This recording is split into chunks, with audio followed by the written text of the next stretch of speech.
Assalamualaikum and salam sejahtera. For this lesson, we still will talk about intermolecular forces. But for this lesson, we will talk about London dispersion forces and hydrogen bonds.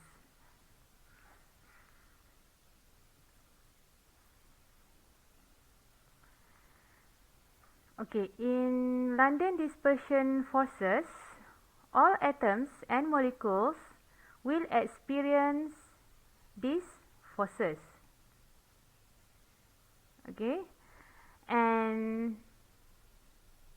all the atoms and molecules, okay, will experience the London dispersion forces, which is come from the motion of electrons.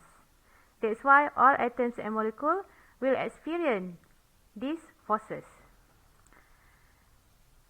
Because the electron of an atoms and molecules are in constant motion, okay, at any moment in time,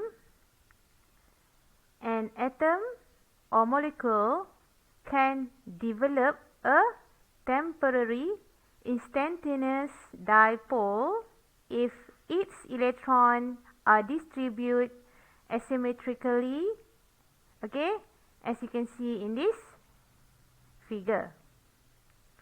Okay,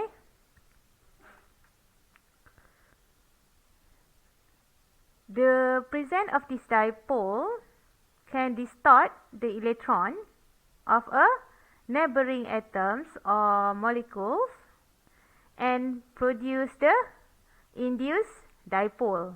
Okay, these two rapidly fluctuating temporary dipole will result the relatively weak electrostatic attraction between the species.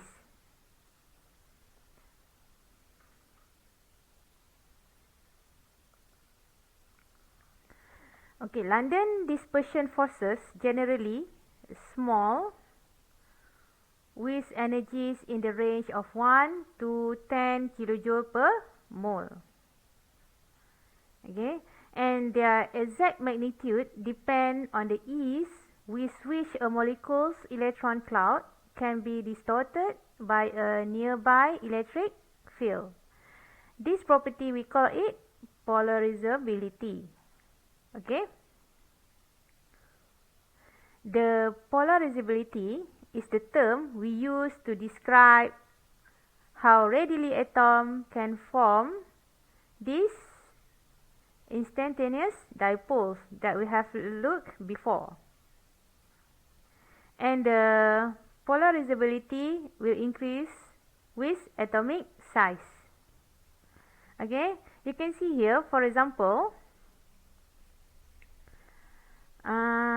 among the halogen, okay, fluorine molecules is small and less polarizable, and iodine is larger and more polarized. Okay, it's more and more polarizable. Okay, that's why the boiling point of iodine is 184 degrees Celsius, and it is much higher than the boiling point for fluorine, which is minus 188 degrees Celsius. Okay, so now we go to the hydrogen bonds. Okay, this is another type of the intermolecular forces. Okay, a hydrogen bond is an attractive interaction between a hydrogen atom bonded to a very electronegative atom. For example, oxygen, nitrogen, and fluorine. Okay.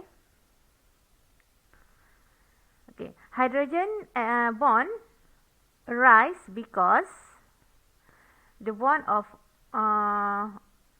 oxygen to hydrogen, nitrogen to hydrogen, okay, and fluorine to hydrogen are highly polar, okay, with a partial positive charge on the hydrogen and a partial negative charge on the electronegative atom.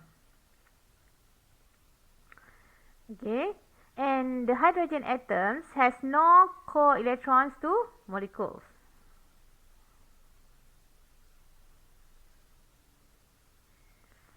So from here, the dipole-dipole attraction between the hydrogen, okay, and unshared electron pair on nearby atoms is unusually strong, and it is giving rise to the hydrogen bond.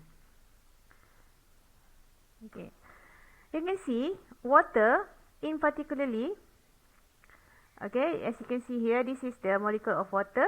Okay, this is the molecule of water. Okay,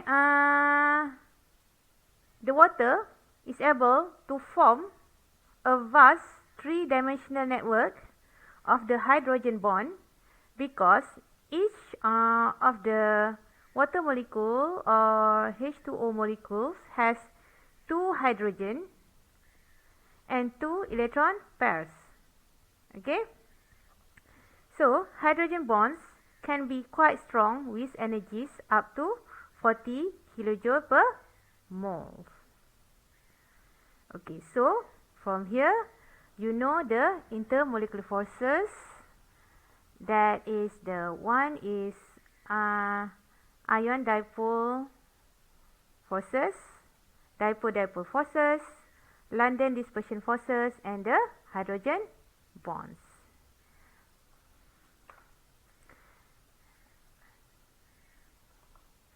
So that's all for this lesson. Thank you. Stay tuned.